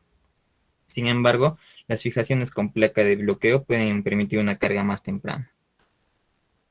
En cuanto al tratamiento de las fracturas de Schatzker 2 y 3, las fracturas de tipo 2 van a ser comunes y van a involucrar un escalón articular con división condilar, que requieren reducción y con frecuencia tratamiento quirúrgico.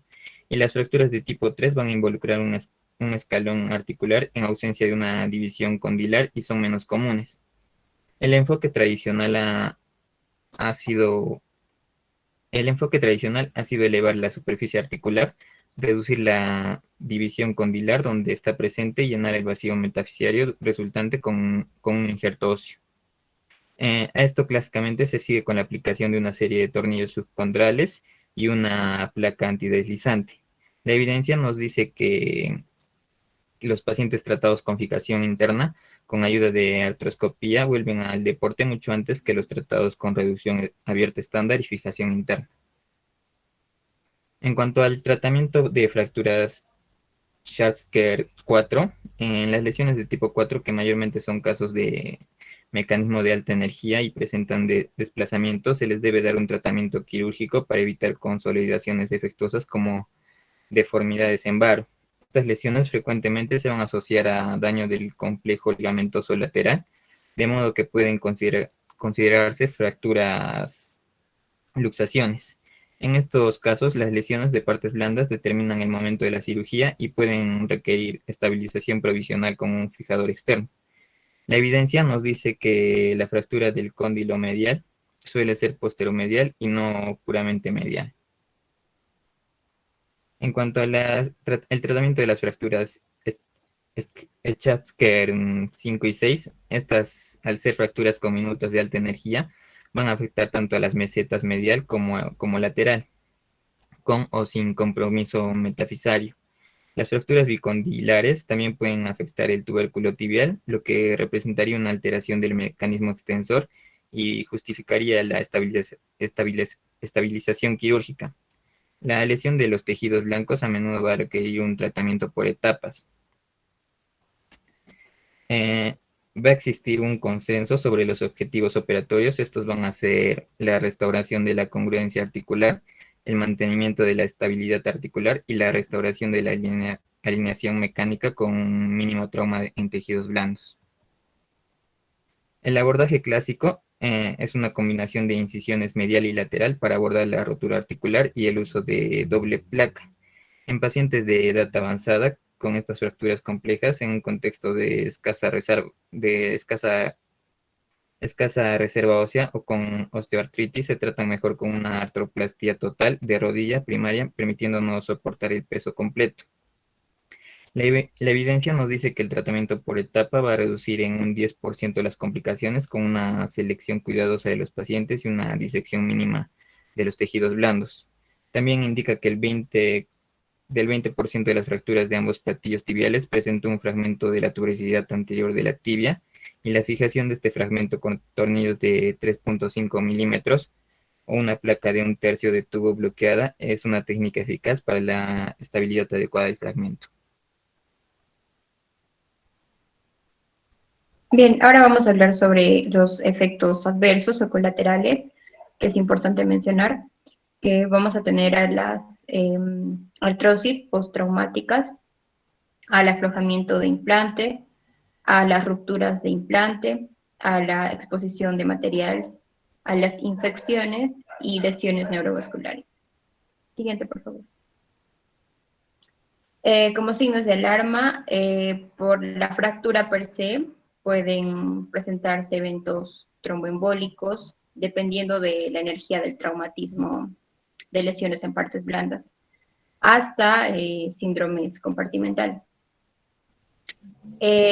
Criterios de alta. El alta hospitalaria se da al paciente postoperado según su evolución de partes blandas, no fiebre y con buen estado de sitio operatorio. Se realizará seguimiento por consultorio externo a las 2 semanas de cirugía y luego mensual hasta 4 a 6 meses. No se permitirá el soporte de peso durante 10 a 12 semanas después de la cirugía. Al verificar la consolidación de la fractura y recuperar los rangos de movimiento, se considera alta definitiva. Los ejercicios de rehabilitación y fisioterapia, dependiendo del tipo de fractura, deben iniciarse entre la 4ª y 6ª semana. Sin embargo, todo el proceso de recuperación con fisioterapia debe ser también supervisado y muchas veces ejecutado por el Servicio de Medicina Física y Rehabilitación para su validación. Siguiente, por favor. Dentro de las complicaciones, se presentan varias, ¿no? Dependiendo del tipo de fractura, dependiendo de la lesión de partes blandas, del estado general del paciente. Pero en general, las complicaciones son rigidez articular, que esta es bastante frecuente, ¿no? Por las adherencias, por los hemartos, por la inmovilización. Lo más frecuente es la imposibilidad de efectuar la flexión completa de la rodilla. Luego tenemos a las desviaciones angulares, que es más frecuente en valgo. Si no se corrige rápidamente, nos puede producir al paciente una degeneración del cartílago articular. Luego tenemos a las artrosis secundarias, que esta ya va a ser una complicación tardía por incongruencia de las superficies articulares, desnivel o variaciones de la superficie de carga. Luego tenemos a la inestabilidad articular por lesiones ligamentosas o de reborde articulares. Acá podemos considerar lo que es la atrofia muscular, que contribuye a esta inestabilidad. Luego tenemos complicaciones neurovasculares y síndrome compartimental, con afectación de nervio ciático popliteo externo y arteria poplitea y sus ramas, ¿no? Y luego tenemos a infección aguda, que ocurre en el 5 a 10% de los casos, con malos resultados. Hay que tener un manejo cuidadoso de los tejidos y para ello hay que hacer una profilaxis antibiótica adecuada. Siguiente, por favor. Luego, los criterios de referencia y contrarreferencia. El manejo en tercer nivel, hay que tener en cuenta.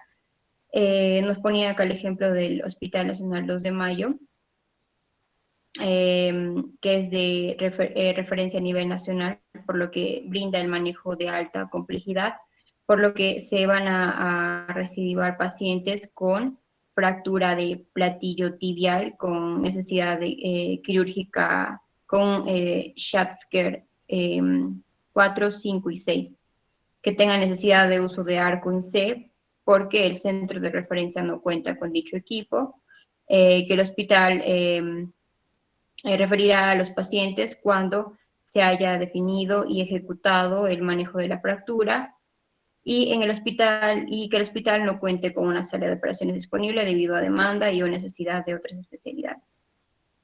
Siguiente, por favor.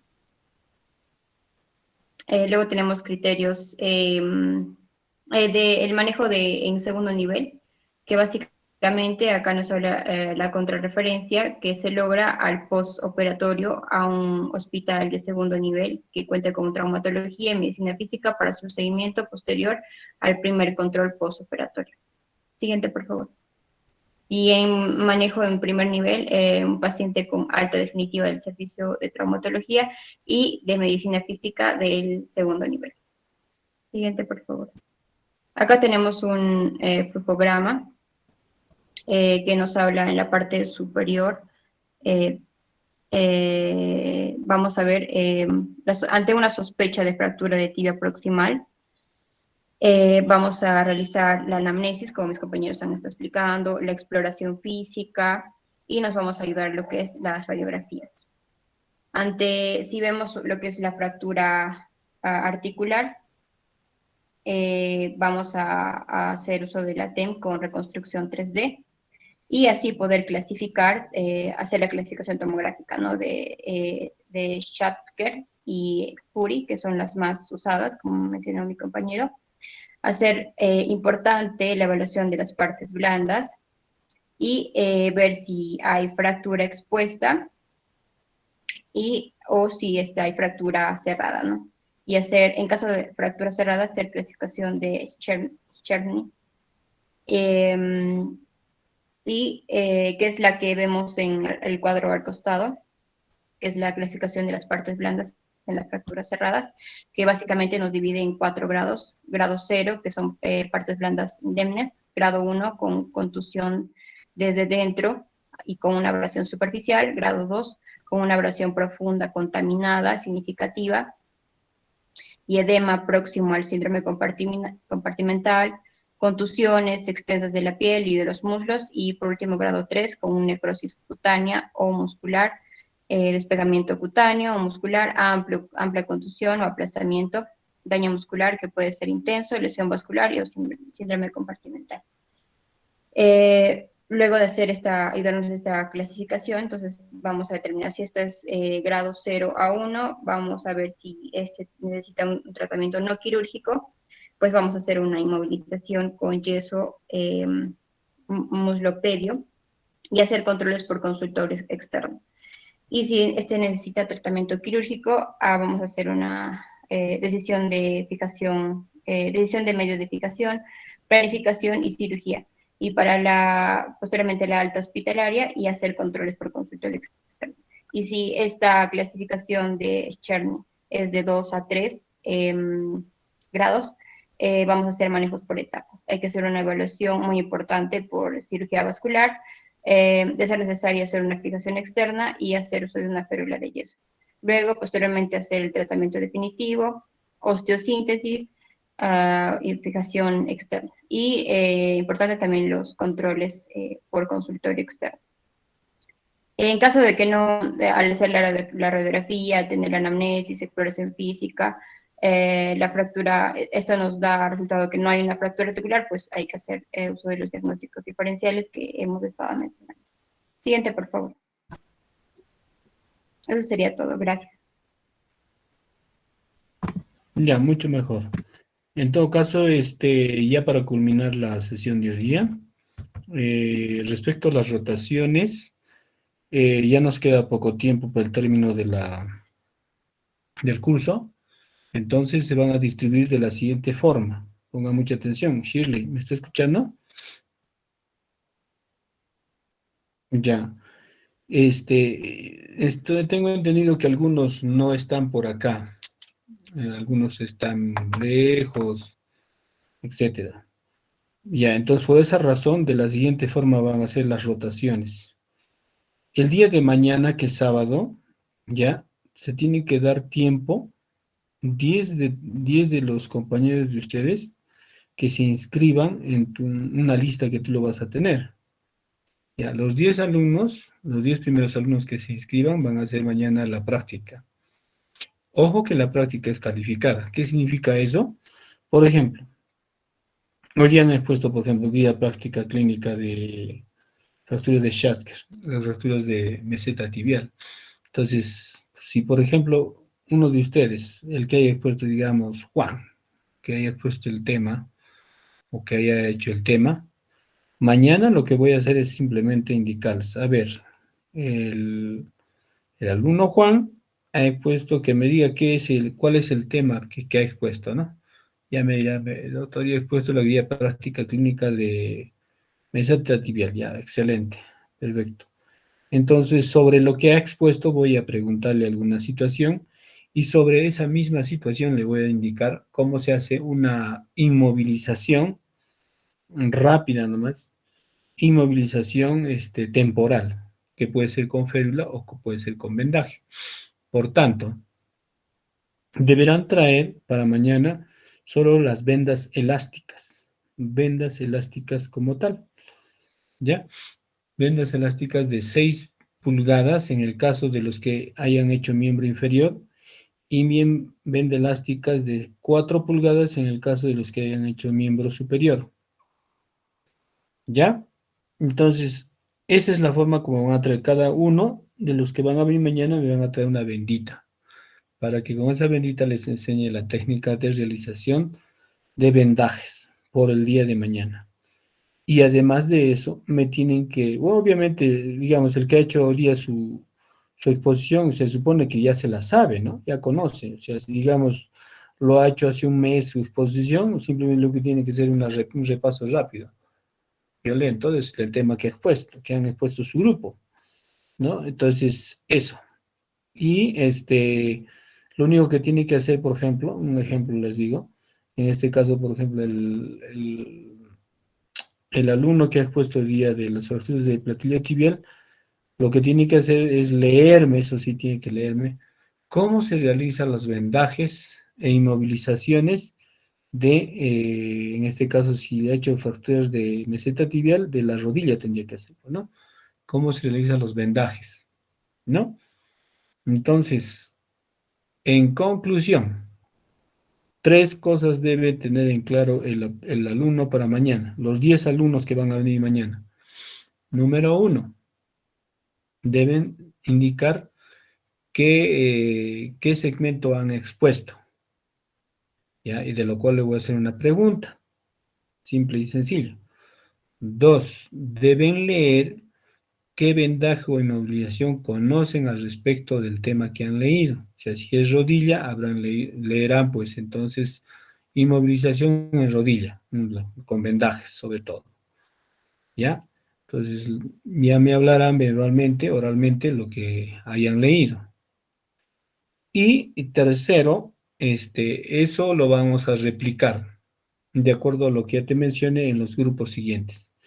Pero ya mañana simplemente esas indicaciones deben traer, ¿no? Obviamente con su bendita de 6 pulgadas en el caso de miembro inferior, tiene que traerse, y una bendita de 4 pulgadas en el caso de miembro superior. ¿Alguna pregunta hasta ahí?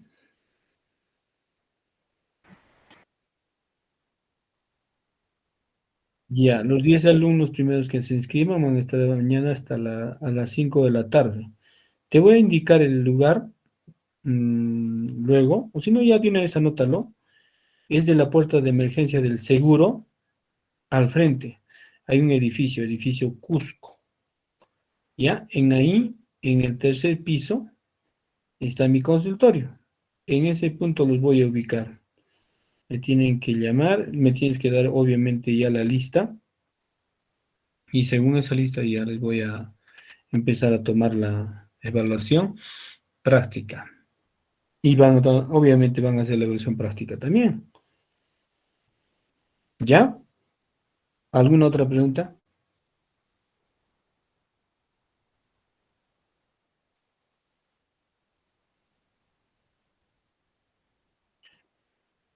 Sí, no todos, los 10 primeros estoy diciéndote. En la siguiente sesión, que va a ser el día siguiente, sábado, van a entrar otros 10. ¿Me entiendes? ¿Por qué lo estoy haciendo esto? Porque realmente si les voy a decir los primeros 10, o si no, vamos a hacer en orden, ¿no? O sea, porque ustedes se conocen bien. La otra alternativa es viabilizar por el abecedario de ustedes, ¿no? Los primeros 10 alumnos. Si los 10 alumnos, digamos, hay 3 alumnos que están, digamos, yo que sé, en Maldonado, yo que sé, ¿dónde están?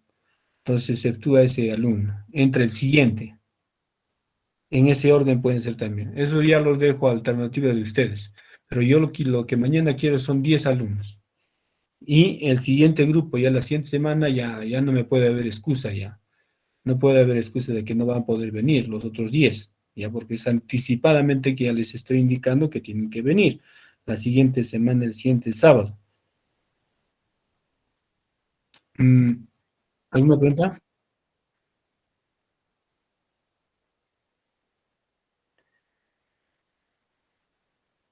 Aunque sea, no hay problema, pero si están los 10, ¿no? Obviamente que yo lo que quiero es que mañana estén 10.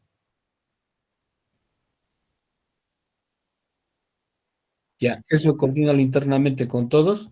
La cuestión es que mañana estén los 10 alumnos, ¿ya?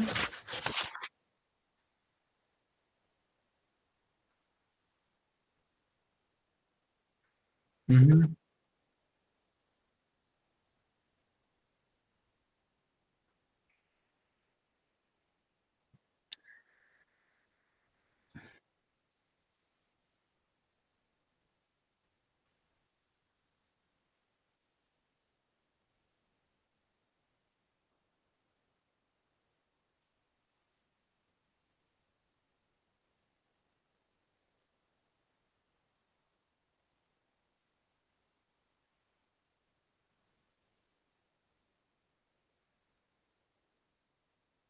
¿Ya? Sí, evidentemente puede ser así. Espero de eso del examen, me envías un mensajito para recordarme mañana con precisión si va a ser ese día 23. Ujú.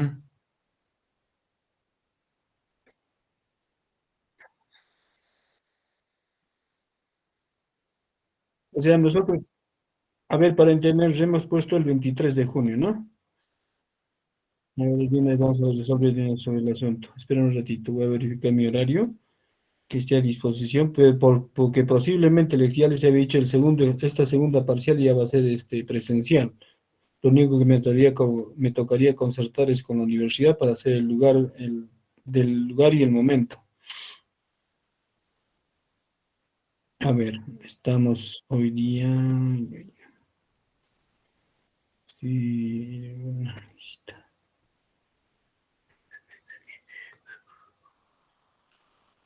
Ya, 23 dice, ¿no? Jueves. Sí, es jueves. Ya, 22. Miércoles. 22 ya había sido el día miércoles, ¿no?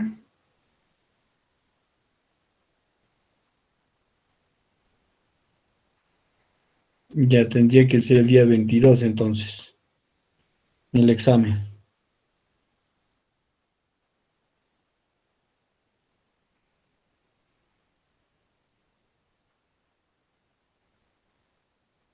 Y si es que vemos que nos falta, de repente va a ser una clase por ahí que lo puedo anticipar antes del 22, que tendríamos que ponernos de acuerdo. Ya, si es que nos falta algún capítulo que es de importancia, va a ser así, pero exactamente ya nos faltarían dos clases, contando. Pero el día 22 tendría que ser entonces el día del examen, ¿ya? En el horario de la clase. Y la recuperación, como estás mencionando que hay algunos alumnos, tendría que ser o bien el 22 o bien el 23.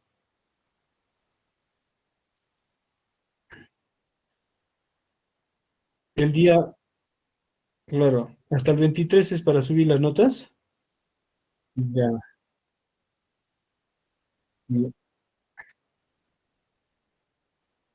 Ya. Ya, entonces, obligados el 22 sí o sí.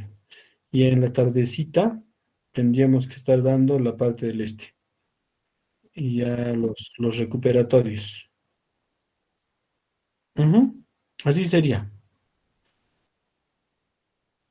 Quedamos el día 22. Coordina el día 22. Me gustaría que coordines también con con la, ¿cómo se llama esto? Con la encargada del área de ustedes, ¿cómo se llama? La coordinadora, para que el sí, para que el día 22 puedan hacer se pueda dar el examen en el lugar. ¿Y qué cosas les van a pedir también? Porque creo que están pidiendo carnet, exactamente verifica todos los requisitos para mañana mismo y de una vez ya tener claro que es el día 22. ¿Ya? Sí.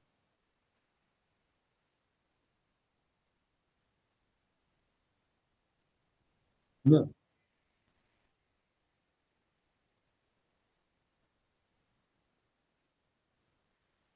ya eso de que se encuentra lejos no hay, es justo, me estaban comentando los de la dirección que definitivamente eso no debe de excusa, teniendo en cuenta que el tiempo que se les está dando es lo necesario como para que estén, ¿no? Que no es de la noche a la mañana, en otras palabras.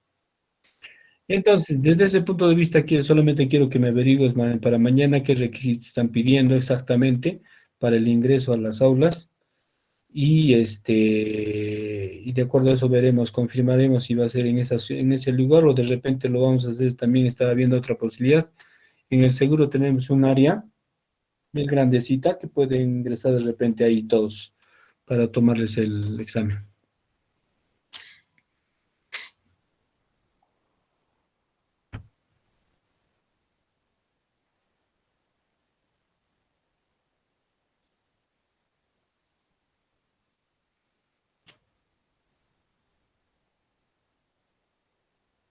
7 y 8 quedan para exponer.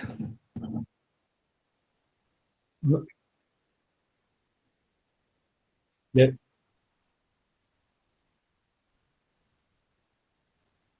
Ajá.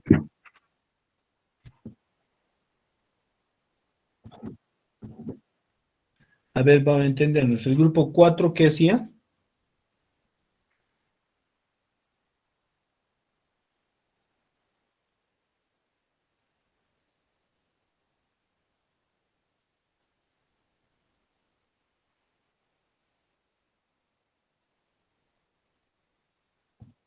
Ya, este grupo, hoy día estábamos diciendo que iban a hacer una de fémur diaficiario, les estaba mencionando, ¿no?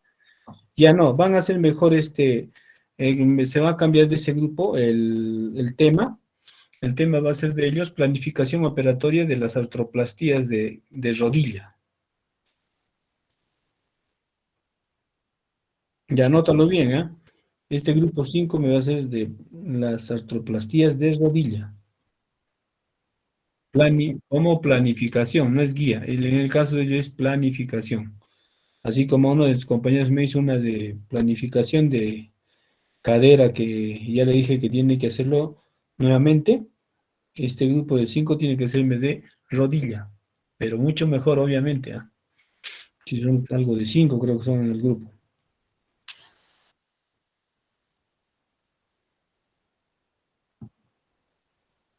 Ya, ellos ya han expuesto, creo, ¿o no? Verifícalo bien, ¿no? Ya, ya, perfecto. Entonces, con ellos ya estaríamos completando todos los grupos. Ahí envíame, por favor, la última lista de todos los que han expuesto para consolidar mi información. Y ahí todos los que han expuesto, no se olviden que te envíen también sus videos, más que videos, sino sus presentaciones en PPT. Y eso no lo envíes. Ah, ya, perfecto. Ya listo. Ya entonces, jóvenes, ya nos estamos viendo hasta la siguiente sesión. Cuídense. Gracias, doctor.